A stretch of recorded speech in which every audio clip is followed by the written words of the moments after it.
Nah saudara sekalian, akibat lain dari mafia hukum, mafia peradilan, kemudian pengkelasan kehidupan masyarakat. Akibat lain apa? Pendidikan yang abal-abalan itu mencetak intelektual tukang. Intelektual tukang itu tahu.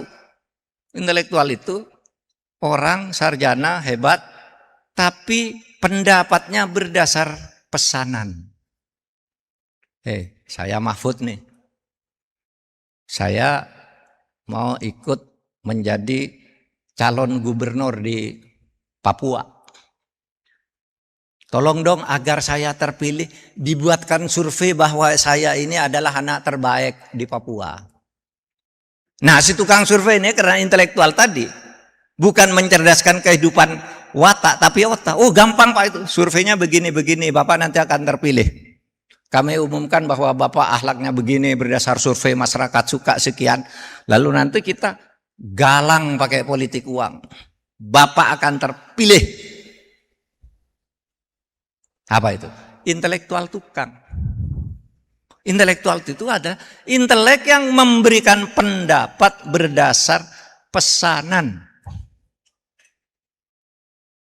Jangan Anda nih calon-calon sarjana nih menjadi intelektual tukang.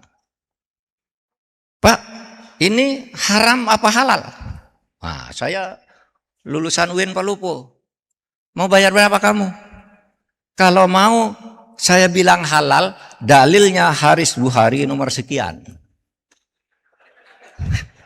Tapi kalau saya mau bilang haram, ini ada hadis Muslim bahwa itu haram. Kata Bukhari halal, kata Muslim haram. Di Islam kan sering begitu tuh.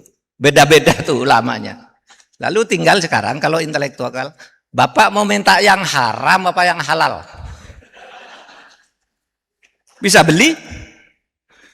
Bisa beli. Membeli fatwa namanya. Bisa. Itu kalau pendidikan tidak berakhlak seperti itu. Dalil bisa dicari apa saja. Lalu pakai survei begini, berdasar survei. Ini orang hebat. Loh, survei itu tergantung pertanyaannya juga dan siapa yang ditanya. Kan ada teorinya tentang metode survei itu. Ya, kalau pertanyaannya itu ya memang jawabannya harus begitu. Misalnya. Nah itu intelektual tukang. Jadi saudara, jangan menjadi pelanggar hukum, jangan menjadi intelektual tukang. Dengan ilmu-ilmu yang dimiliki dari perguruan tinggi itu. Dan tanamlah kesetiaan kepada Republik ini. Tanam kesetiaan kepada Republik ini dengan sepenuh hati. Karena kita punya Republik inilah lalu kita menjadi maju dari waktu ke waktu. Meskipun majunya lambat, tapi kita maju. Kamu tuh anak-anak muda yang masih mahasiswa. Saya lulus atau mulai sekolah seperti Anda ini di tahun 78. Saya menjadi murid SMP itu tahun 71. Saudara, dulu di saat-saat itu anak-anak Islam seperti saudara ini tidak ada, terisolasi. Mau jadi pejabat, mau jadi pegawai, tidak. Kalau lulusan Islam itu IAIN, waktu itu IAIN, pesantren, madrasah aliyah, sanawiyah itu tempatnya di Kementerian Agama. Menjadi tukang ngawinkan orang. Tidak bisa masuk ke profesional di bidang hukum, politik, teknologi, apalagi tidak bisa. Jadi tentara, jadi polisi, tidak bisa di tahun itu. Kalau saudara tahu, di tahun-tahun itu kalau tentara, polisi ya orang yang tidak Islam dan galak kan gitu kan waktu itu. Tapi karena Indonesia itu maju dari waktu ke waktu, sekarang di kantor-kantor polisi sudah banyak masjid.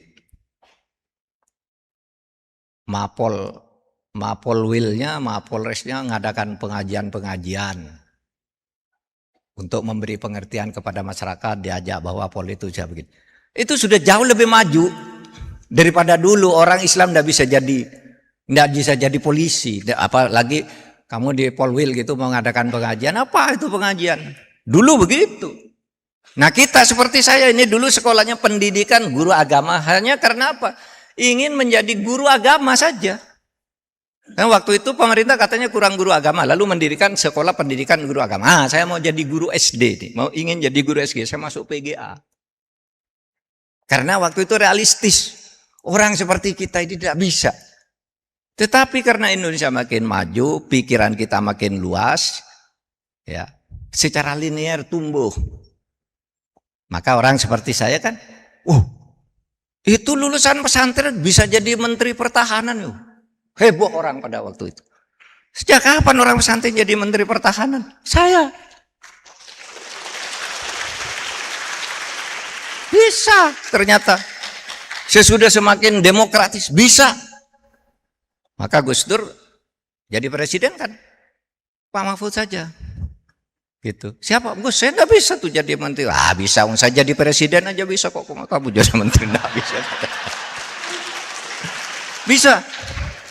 Yang penting kerja yang benar, jujur, bersih. Pemerintah itu kan hanya mengambil kebijakan toh katanya. Kamu nggak akan kerja teknis. Udah, jalan. Bisa. Itu berkah reformasi. Gitu. Lalu dulu orang-orang santri, siapa? Coba, saudara lihat tuh, menteri luar negeri, kecuali yang pertama dulu ada Pak Agus Salim yang menjadi pelopulaturung, tapi sesudah itu kan semuanya orang-orang, kalau dalam tanda petik itu ya Islam sekuler ya, Islam KTP aja. Tapi begitu reformasi, menteri luar negerinya siapa? Alwi Shihab, lulusan pesantren lagi. Menteri pemberdayaan perempuannya siapa? Khofifah, lulusan pesantren lagi. Bisa. Menteri hukumnya siapa? Yusril, pesantren juga. Tapi di sana itu nggak ada pesantren, di Babel itu. Madrasah. Semua masuk. Karena kalau diadu secara benar, saudara, otak kita tuh sama saja. Dulu zaman Orde Baru nggak bisa. Nah sekarang zaman reformasi semua bisa. Dan sesudah itu lalu UIN dibuka. Ya, zaman Pak Harto berakhir tuh kalau tidak salah baru satu ada UIN diizinkan. Sekarang udah 34. Dibuat undang-undang pesantren. Dibuat undang-undang haji. Dibuat bank muamalah. Pak Harto tuh yang buat muamalah tapi kemudian menjadi bank syariah secara lebih luas. Dulu saudara, kalau saudara menjadi hakim agama lulusan IAIN, keputusannya itu harus dibuat fiat eksekusi oleh pengadilan umum. Dulu, ini tanya nih sama dosen-dosen senior tuh. Anda lulusan syariah menjadi hakim agama. Hakim di pengadilan agama. Keputusannya itu tidak berlaku sebelum disahkan oleh pengadilan umum. Sekarang tidak. Anda sudah mandiri. Nah itu, saudara sekalian. Dulu menjadi guru besar nih, guru besar. Profesor, mau menjadi guru besar dulu, meskipun itu dosen IAIN, harus lewat Kementerian Pendidikan dan Kebudayaan yang menilai itu untuk orang menjadi guru besar, Kemendikbud. Tapi begitu reformasi, IAIN lebih mampu menilai dosen-dosennya sendiri. Banyak profesor sekarang. Karena apa? Kemajuan di bidang itu. Oleh sebab itu, saudara, IAIN menjadi salah satu pertaruhan, semacam laboratorium untuk mencetak orang-orang baik. Jangan Anda menjadi intelektual tukang. Mau memberi pendapat gitu, tinggal pesannya apa. Nah itu intelektual tukang. Kampus itu harus punya kemandirian. Apa itu? Satu, kebebasan akademik. Dia boleh meneliti apa saja. Yang kedua, kebebasan mimbar akademik. Dia boleh berbicara apa saja asal ilmiah.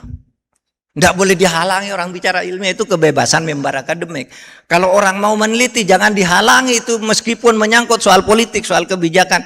Karena itu kebebasan akademik. Jadi ada kebebasan mimbar akademik, lalu ada kebebasan mimbar akademik, itulah kampus.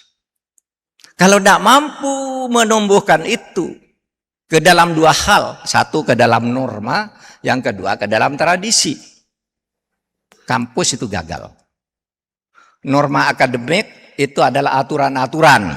Bagaimana orang boleh masuk, syaratnya apa, setiap semester IP-nya harus berapa, boleh mengambil SKS berapa kalau IP-nya sekian sebelumnya, sampai lulusnya bagaimana, itu namanya norma akademik.